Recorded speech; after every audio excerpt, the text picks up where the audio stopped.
Good morning. We'll get started in a couple more moments. We're waiting for a few more guests to sign in to the webinar.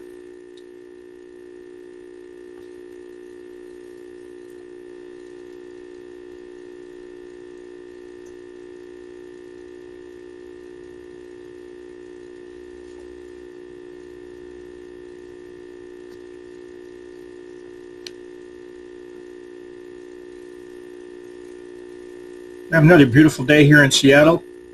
Beautiful meaning that it's a little damp out, a little rainy, a little cooler. Sometimes we get beautiful sunny spring days. And today we're getting a beautiful rainy day.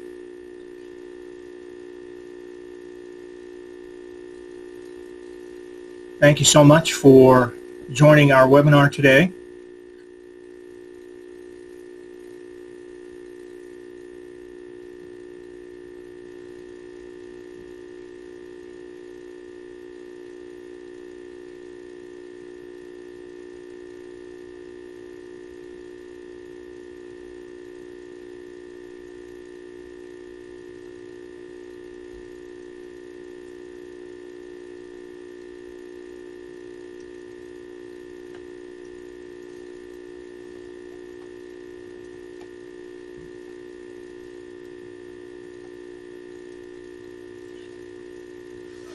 The agenda for our webinar includes a bit of an introduction about me and about our school and the purpose for this webinar, a little bit of information about the graduate school and how graduate school might fit with your next life goals.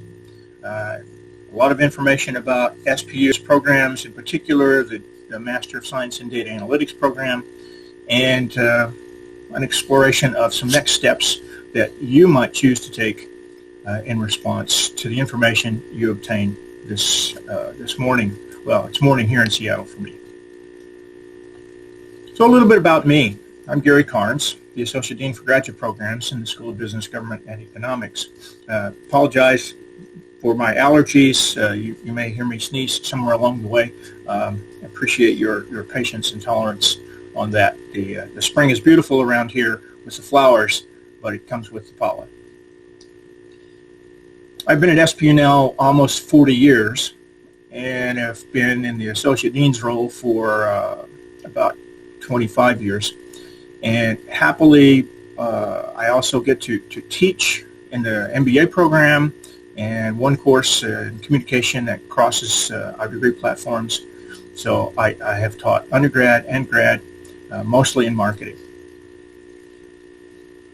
This webinar is an electronic version of an on-campus information session, and we've tried to set this up so that it was more convenient for you. You don't have to drive to SPU, you don't have to fly to Seattle to learn more about us, but still have a relatively more direct, more personal engagement with us to find out information that hopefully will help you make some choices about what's next for you. We do have, along the way, opportunities. I'll stop and take breaks for you to ask questions, and the way you ask questions is you type into the post a question into the chat message functionality. So I'm going to ask you right now to just type in a greeting, hello, and I want to see if I can make sure that I see out of the corner of my eye that you've typed a message, because I've got to try and manage what I'm talking about and also notice your chats. So would you please just type in a greeting?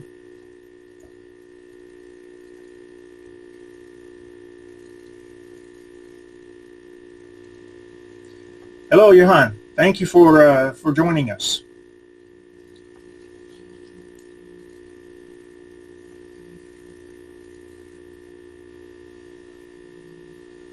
Great.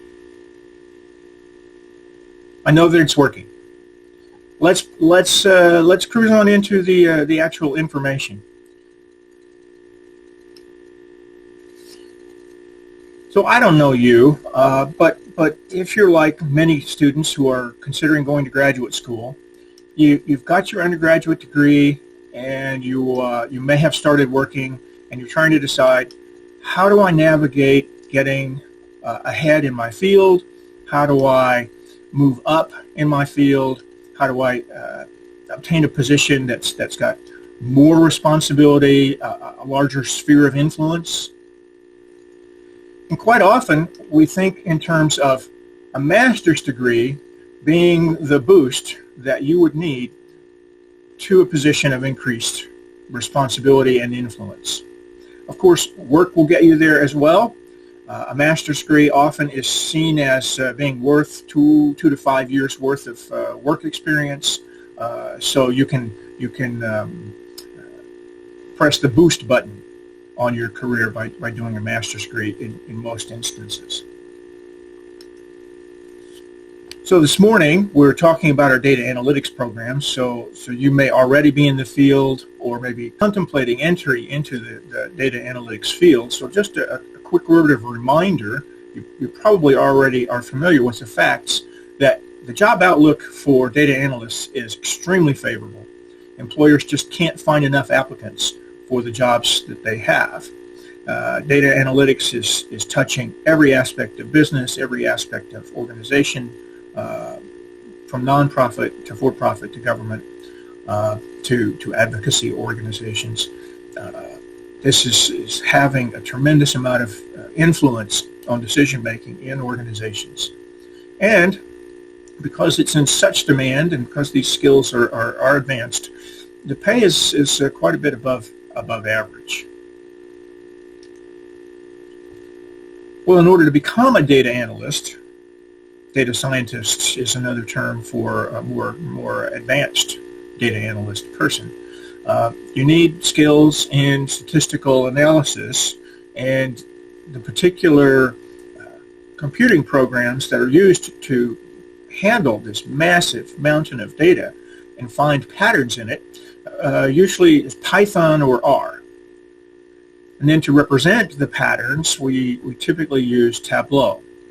Now, Excel and other database skills like SQL and NoSQL are also highly valuable. Being able to discern the information from Google Analytics reports and managing campaigns, because a lot of data analytics and data analyst work is around marketing and managing campaigns, managing information campaigns, and making sure that we are conveying our messages most effectively, optimizing things. So in addition to those very technical skills about handling this mountain of data and finding insights from it, mining it for nuggets of insight, and then using those insights for decision making, well, that part requires a creative and analytical mind, great communication, reporting skills, good teamwork skills, and it really helps to have some business savvy so that it's easier to connect the insights with the business decisions that need to be made. So what's right for you? What's next? Just keep working? That's certainly an option. Go to grad school? Another great option. And in some instances, you could do both. Now, when do most grad students return to school? Well, our understanding, and I think that the common wisdom is pretty much that it makes the most sense if you're on the working track to go to grad school sometime between 1 and 5 years after your undergrad. And I say 1 and 5 because most schools want you to have some sense and sensibility, some recognition of how businesses, how organizations function, and can then leverage that contextual understanding into the graduate degree to get more meaningfulness, to get a richer graduate experience for yourself, for your classmates, and then be even more ready to apply the knowledge back into the field when you graduate. After 5 years, most of us have got life commitments. Some of us have children. Life is just, quote unquote, too busy to go back to school. It becomes harder and harder to fit school into life. The more, I would say the more life you have, but certainly the more commitments you have. It is possible to stay in school immediately after graduation, and some graduate programs provide for this, something like a fifth-year program, and then go to work. So any questions from you about that very brief, very high-level overview about data analytics as a field, or about when's the right timing to go back to school and whether or not school could give you a boost?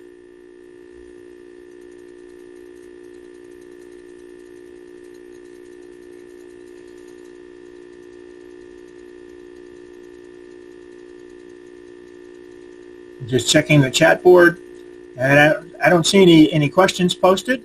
So if you're good, we'll continue on.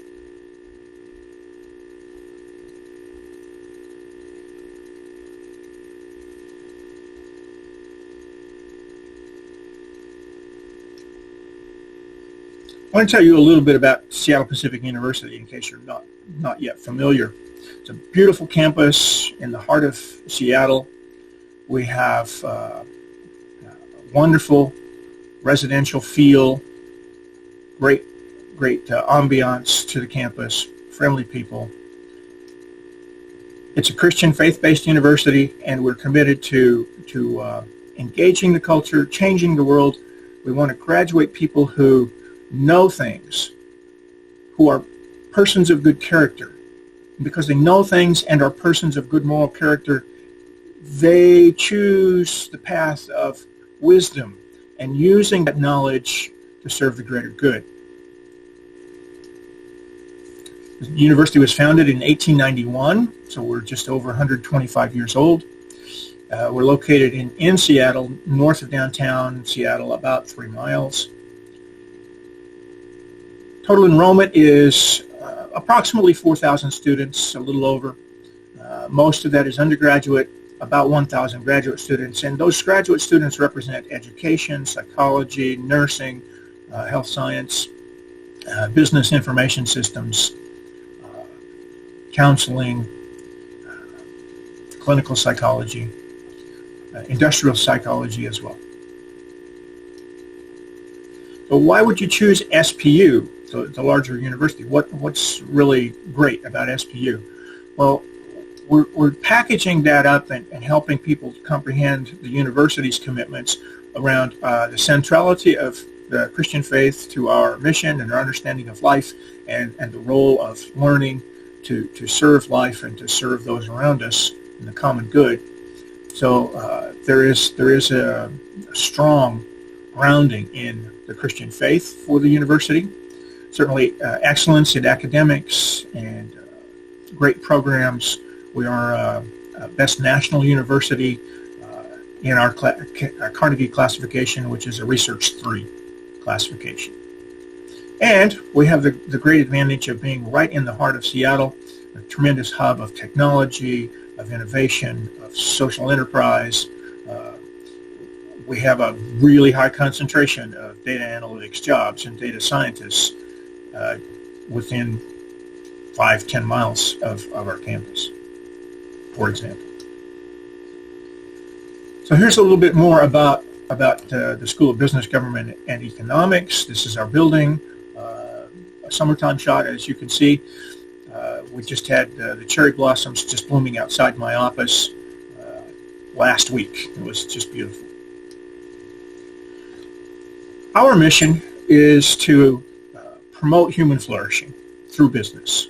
We phrase it in this way: deeply grounded in Christian faith and values, we develop leaders who advance human flourishing through service in business, government, and civil society. We have a tagline called "Another Way of Doing Business."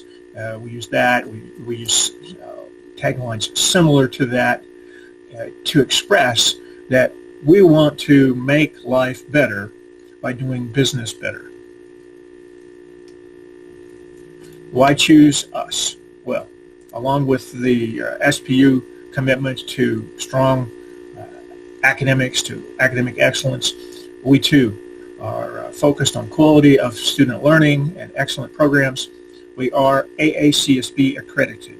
That is secondary accreditation for the business school, Only about 5% of business schools globally are accredited by this accrediting body. It's the oldest and most prestigious accrediting body. There are others in Europe and Asia that are also very strong accrediting bodies, where the focus is on assuring that the programs have high quality.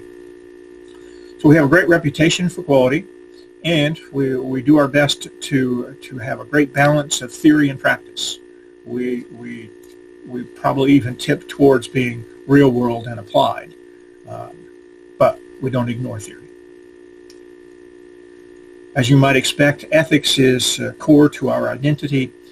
Being a faith-based institution, we have long been committed to developing students in their ability to think and act with high moral character, with ethics and values, and using their business roles to not only make sure they do no harm, but more importantly, to do as much good as they possibly can. So I have the logo for one of our initiatives called Faith & Co. It's a great film series, documentary film series about businesses that are enacting this approach to business, and I commend it to your viewing. We are also members of PRME, which is the Principles for Responsible Management Education, in partnership with the United Nations, trying to help students comprehend the Sustainable Development Goals and move towards creating a more flourishing society.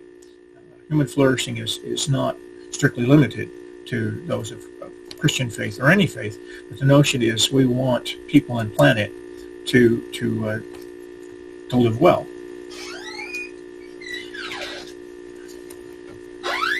Our programs are designed for working professionals. So students would come in as part-time students typically, and to achieve some work-life balance in that time period of 1 to 5 years after graduation, maybe even a little later, they take 1, 2, or 3 classes per term. And our terms are quarters, which means about 11 weeks, 10, 11 weeks for a term. We start end of September, we start again early January, we start again end of March, we start again mid-June for our 4 quarters. So a part-time student could take 1 class at a time. It would take longer to get done, but it's possible. So we try to be flexible in that regard, and in terms of the pacing students pursue in completing their coursework. An international student has to take at least 2 classes each quarter. And not only the flexible in pacing, is our classes are after work. 6 to about 9 p.m., 1 night per week for about 10 weeks. And we have intake every quarter, not just in the fall. So you don't have to wait for September. Another great thing about SPU, and it's across the board, undergraduate, graduate, because we are persons who care about persons, you're going to find a very personal student experience, a high-touch approach, even to this very high-tech subject matter area. The classes tend to be smaller. Our faculty tend to be very supportive. Now, that doesn't mean they don't have high expectations. They do. But they tend to be encouraging and supportive of you achieving your objectives. And they tend to be more responsive to you as persons. And as a program, we strive to be more responsive to inquiries and those kinds of things as they come. We just value the worth and dignity of each person. We have great connections in the business community, which you would expect of a good business school, a high-quality business school. We have plenty of opportunities for students to connect with business leaders in class, out of class. We have a fabulous, absolutely fabulous one-on-one mentor program, which is custom matched. If you want to be connected to a marketing decision maker at Nordstrom, we probably have that person on our list and would be feasible to make a custom match. So you could have a mentorship with that business leader. Or let's say, in your case, maybe it's a data scientist at Amazon or at Microsoft, Bing. We probably have those connections. And if we don't, we will work hard to get those connections and get you connected. Now, most folks are concerned about prices, particularly prices for graduate programs, and graduate education does require financial investment as well as investment of heart, soul, and body. Graduate school is hard work. We are comparably priced to other high-quality programs. There are certainly prestige elite programs available, and they carry a pretty hefty price point. Our price point is quite comparable to high-quality AACSB programs, particularly programs here in the Northwestern United States. Any questions you have now? I'm taking a look at the chat board to see if you are going to post any questions.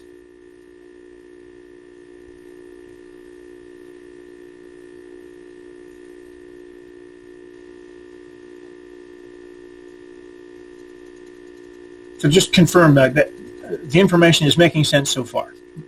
Just type in, I'm good.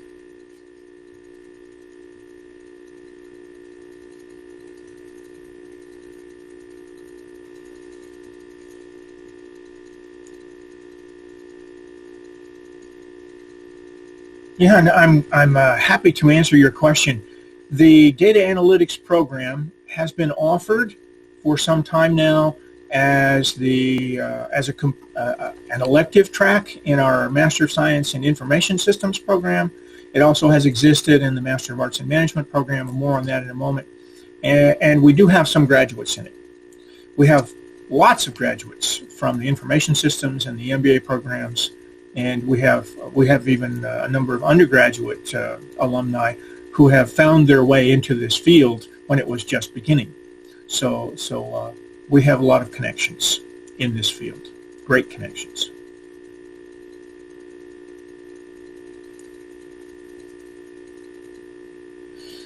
Well, I have an alum who is an undergraduate alum who started his own firm doing analytics before analytics was even a field. We have a batch of students who are graduating now. I don't have the information on where they're placing. We've got people who are doing business intelligence at Microsoft and Boeing and Nordstrom. So happy to introduce you to particular alumni. I'm going to make a note of your inquiry, and we'll do our best to connect you with an alumnus or alumna. Just bear with me a moment. I'm writing myself a note.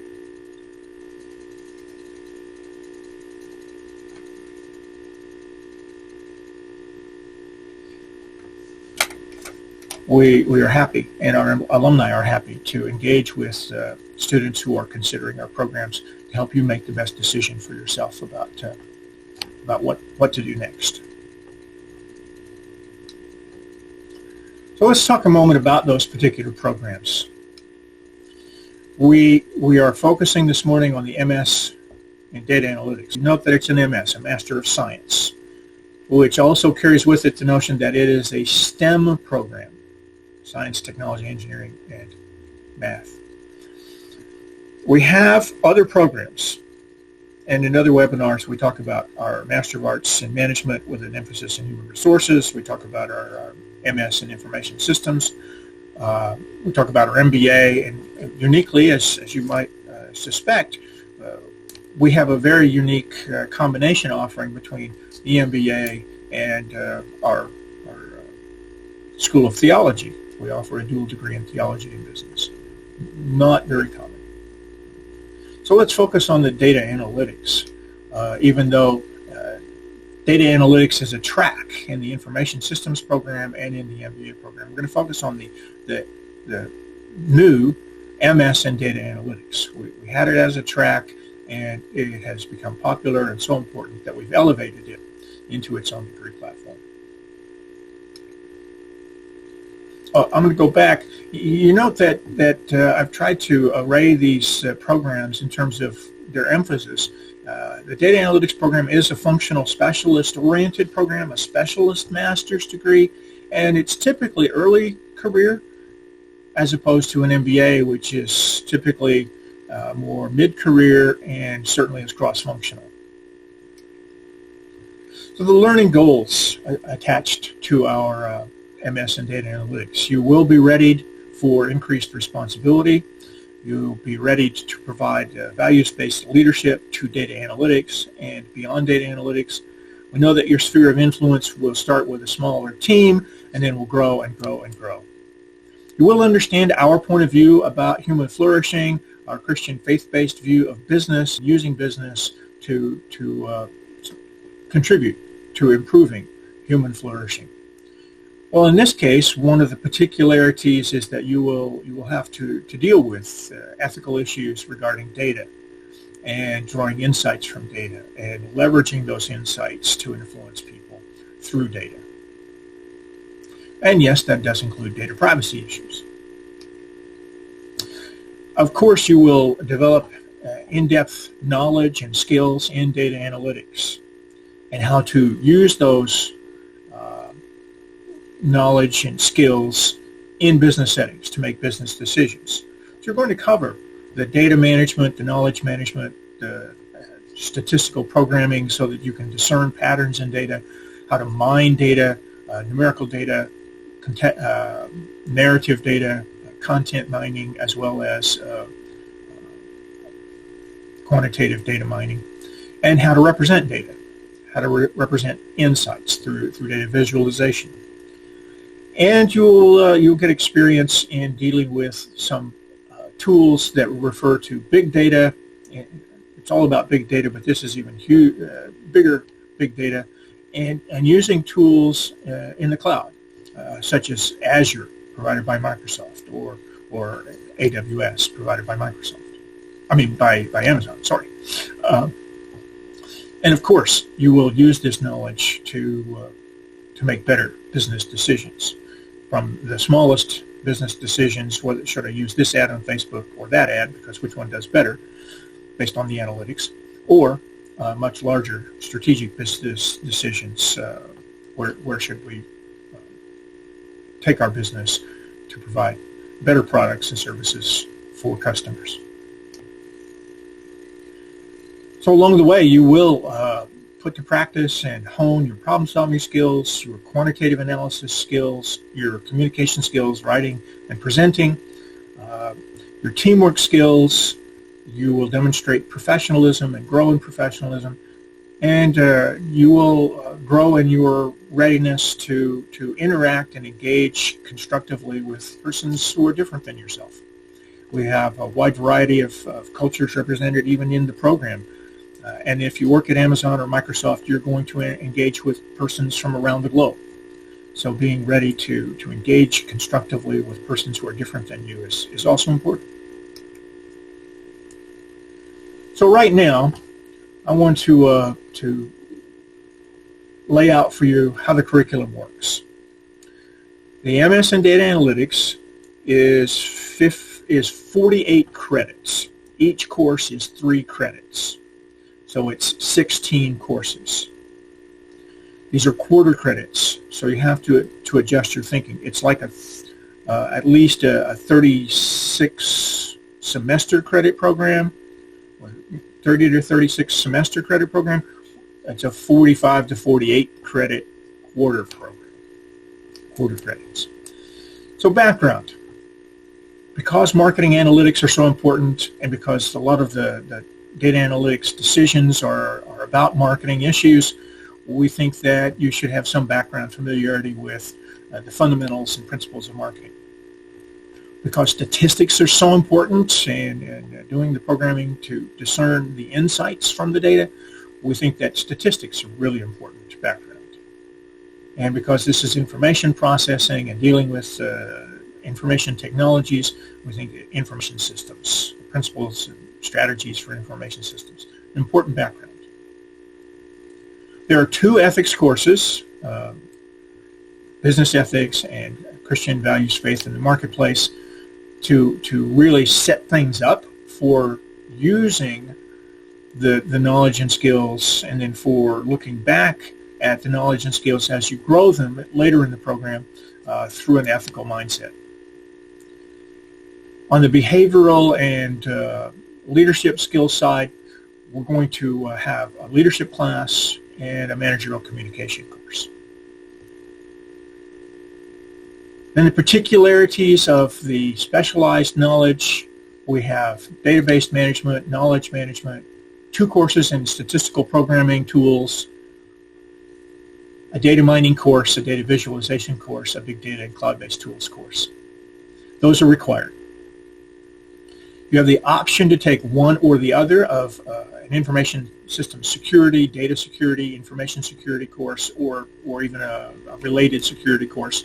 We have several on the books, or the marketing analytics course. And then you have, so one of those 2 is required. And either the decision making with analytics or an on-the-ground practicum type experience, or like an internship type experience, a project at work using data analytics to solve a real-world problem in a work setting. That's one of those is required. So that gives you a feeling for what you would be taking as far as coursework goes.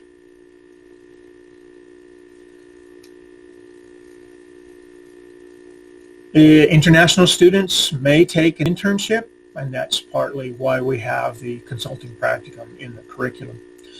And this can be done after 1 year in the program, so for the last part of the program, international students are certainly encouraged to do what the Customs and Immigration Service calls curricular practical training. And international students understand the term CPT. After graduation, because it's a STEM program, you have an extended opportunity for occupational practical training, or OPT.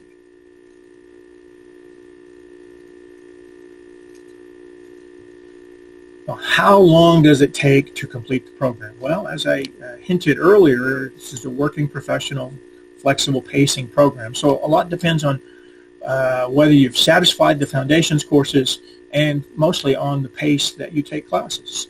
If you take 1 class at a time, and there are 16 classes, it's going to take 16 quarters, 4 years. If you take an average of 1.5 at a time, it'll take just a little over 8 quarters. If you take 2 classes at a time, it'll take 8 quarters. So that's how it works. International students can count on being done as full-time students in 2 years' time, maybe just 22 months.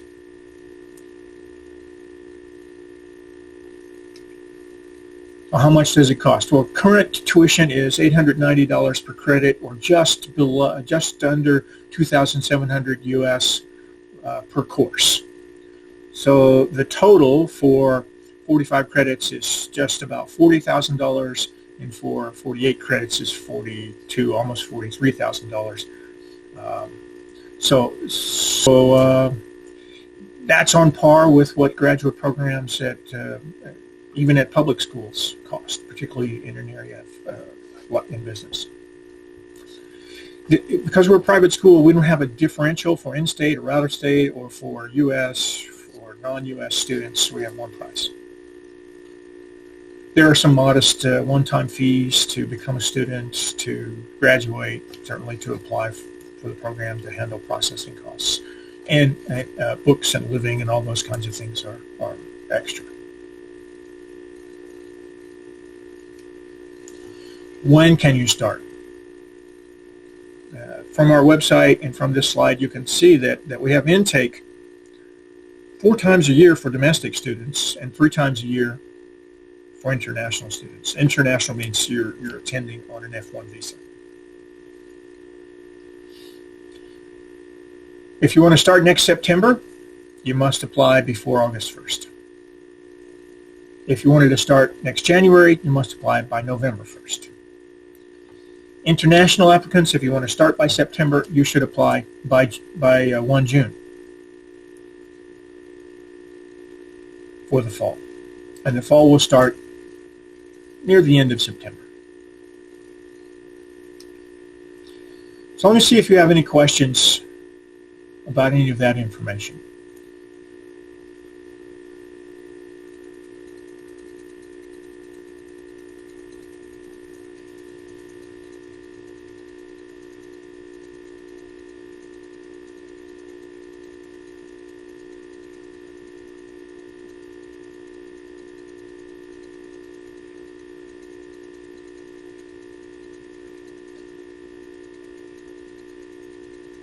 Well, the question is about prerequisite classes. Thanks, Jan.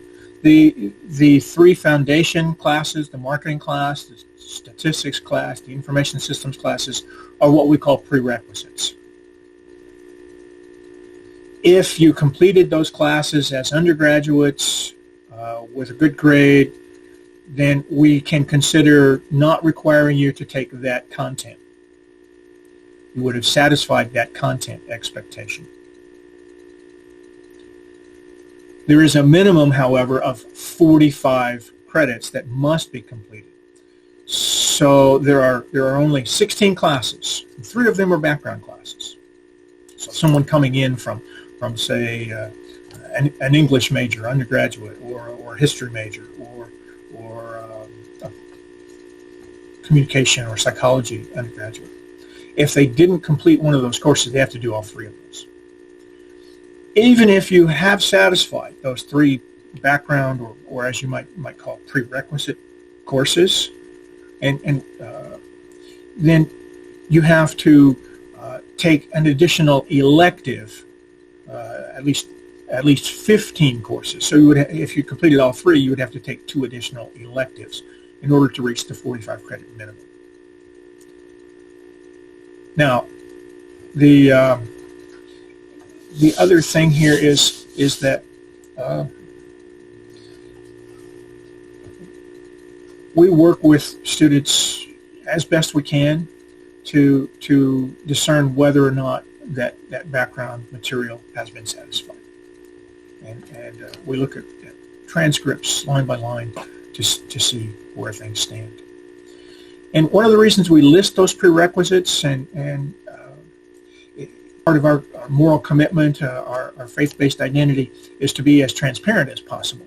So there are no hidden requirements. So let's talk about what it takes to get in. The burning question you all wanted to know. We're looking for a cumulative undergraduate grade point average on a U.S. scale above 3, so B or better.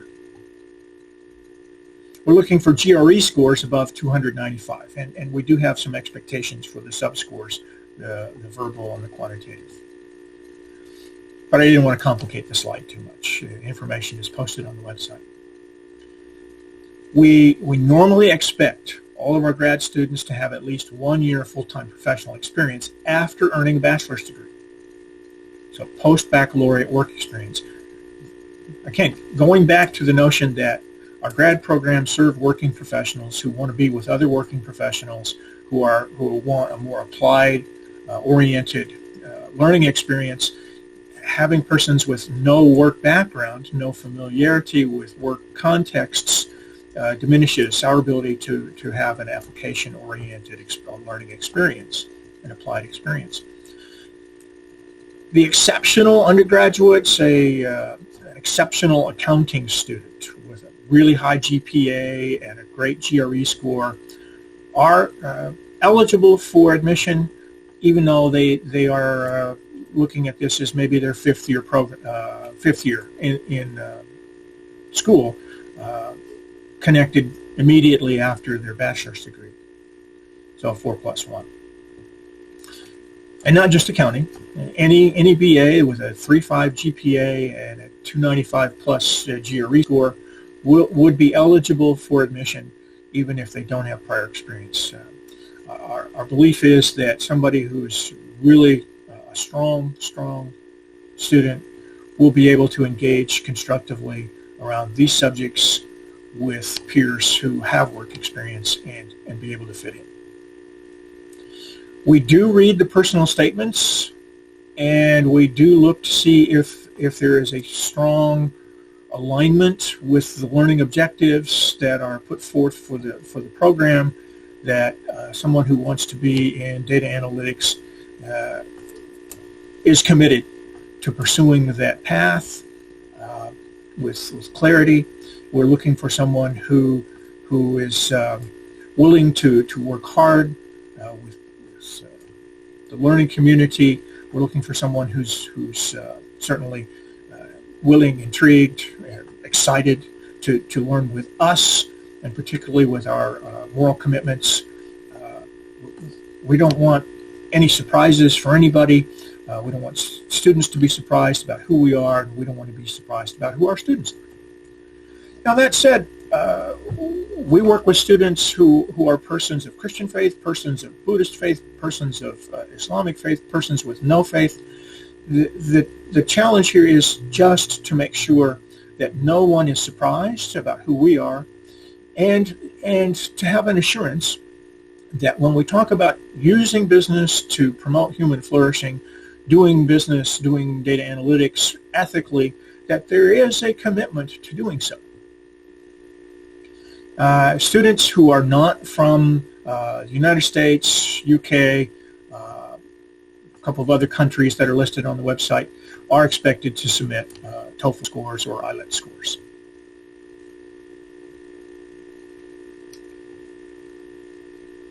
So those are the eligibility criteria.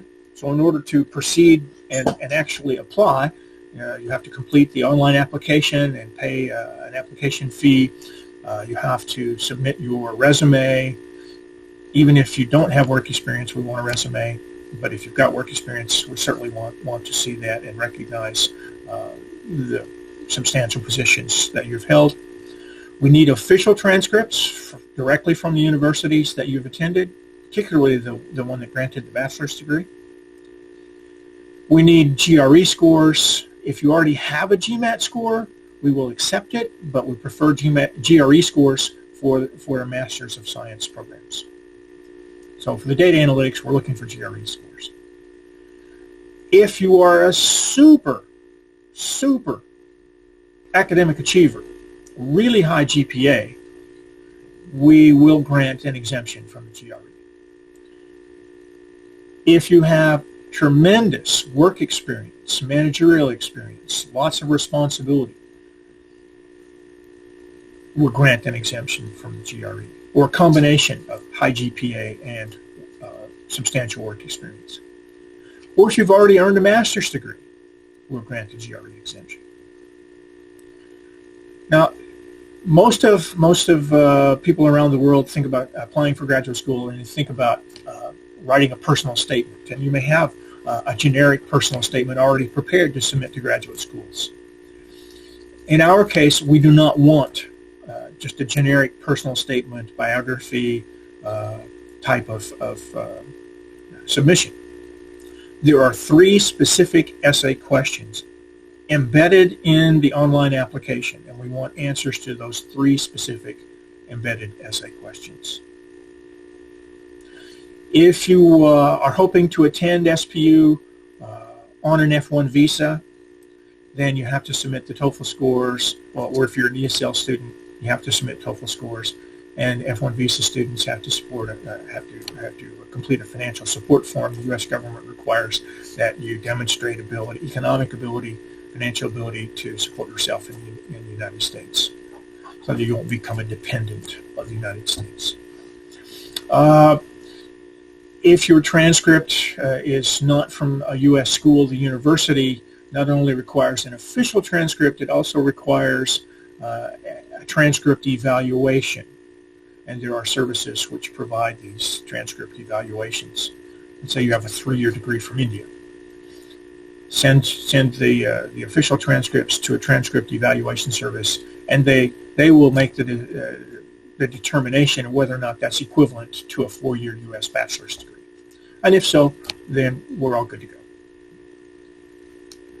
Do you have any questions about that? About eligibility criteria, or about the process of applying?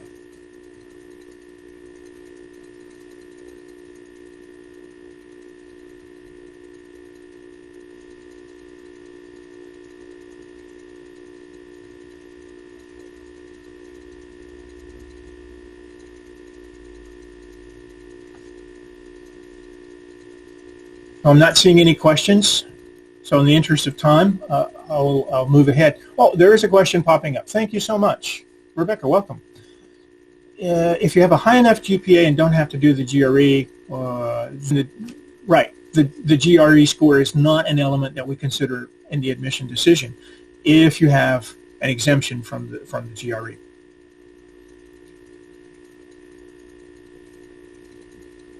Right, great. I just want to make sure that you understand correctly how this works. We're looking for an indicator of intellectual and academic ability. And we use two indicators unless one is so strong that we don't need the other. Does that make sense? Great. Well, we're coming to a conclusion. Oh, the 1 year professional work experience.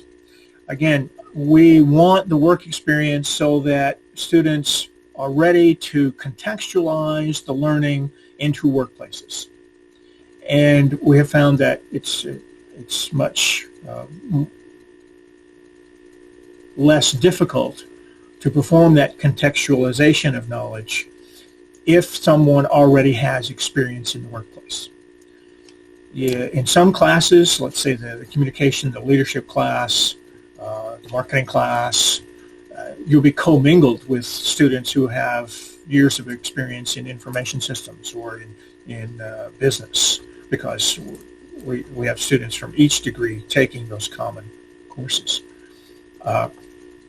We just want people to be ready to make a difference, to make a strong, positive professional contribution pretty much on day one when they get a job. Well, if you don't have work experience, that's harder to do.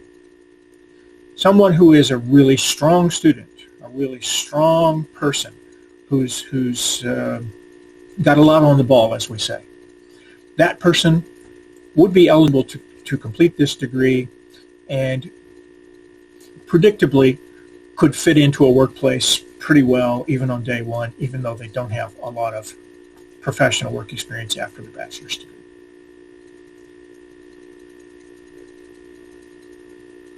Okay. Great questions. Thank you so much. So what's right for me? Well, the me here is you. What's right for you? We're coming to a close here. Thank you so much for your time. You already have a good bit of knowledge and perhaps some experience, some professional work experience. You have some knowledge and skills and experience, and presumably you have some heart. You have some willingness to devote your life to improving the lives of others around you. Take that background, take you and what you have, add to that our data analytics program, the knowledge and skills, the particular programming skills and technical knowledge in analytics, the communication skills, the leadership skills, the problem-solving skills, and some business savvy, and you're going to get your master's degree. And you with a master's degree, you'll start into the field of being a data analyst. You'll enter the world of data analytics and data science. You'll be a leader and a problem solver. Granted, leadership may be of a small team to start with, but you'll be a leader and a problem solver. You will add value to the organization for which you work. And all of this adds up and leads towards a much brighter future for you, a future that includes a larger sphere of influence and more impact. And in our case, we hope more impact for good to improve the flourishing of humankind. So what's next? Well, as Yen asked, we'll make a connection with one of our alums for her and follow up on that. We do have a great website, and we encourage you to visit the website for more information. If you are in the Seattle area and available next Tuesday evening, I believe it is, on the 16th, we're having a class visit session. So you can come and observe a class session. with Dr. Labrie, and he is one of our data analytics faculty. I don't think the class is in data analytics, but it's a class session that you could observe. Certainly, if you're in the area and want to arrange a tour of the campus, the Graduate Admissions Office is happy to do that.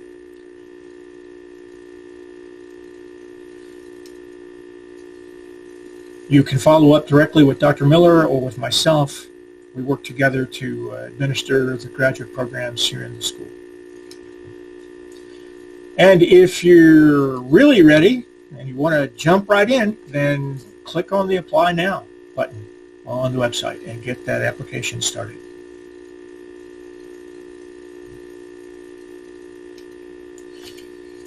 Any last questions before we conclude?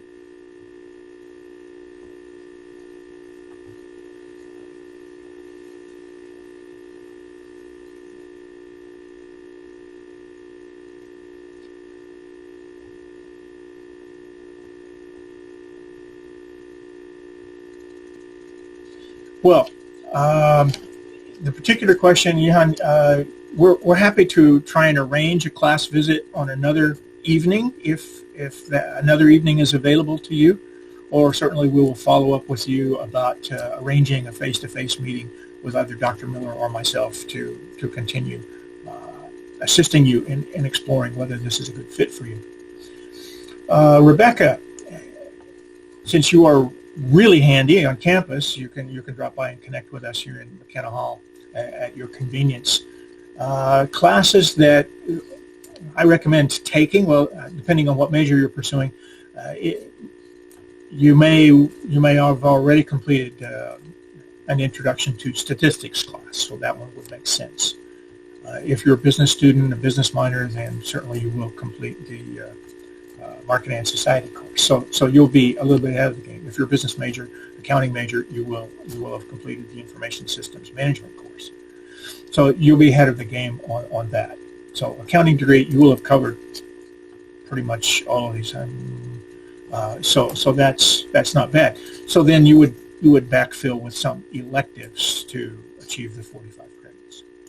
Now, as an accounting student, just to let you know, there are several pathways. If you want to become a CPA, you have to have more than the 180 credits that are required for an undergraduate degree in order to be eligible to take the CPA exam.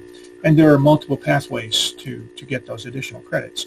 Many accounting students are doing a BA in accounting and a BA in business and double majoring, and that way they get all the credits. Others are taking some continuing education classes, some internship kinds of credits, and just piling up additional credits. This is yet another pathway. Pile up graduate credits towards the eligibility requirement for the CPA exam. And it turns out that this particular pathway is in high demand among accounting firms. It's our understanding that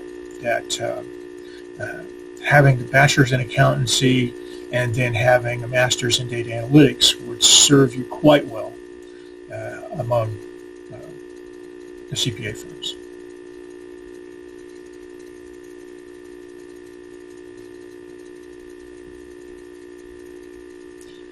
Well, I appreciate the comment thanking me for my time. This is my job, so I thank you for your time. We're here to help you make the right decision for yourself. We don't want anyone to come here that would have regrets later on. So please feel free to send us an email, give us a call, follow up with us if anything comes to mind that we didn't answer this morning. Thanks so much. Bye for now.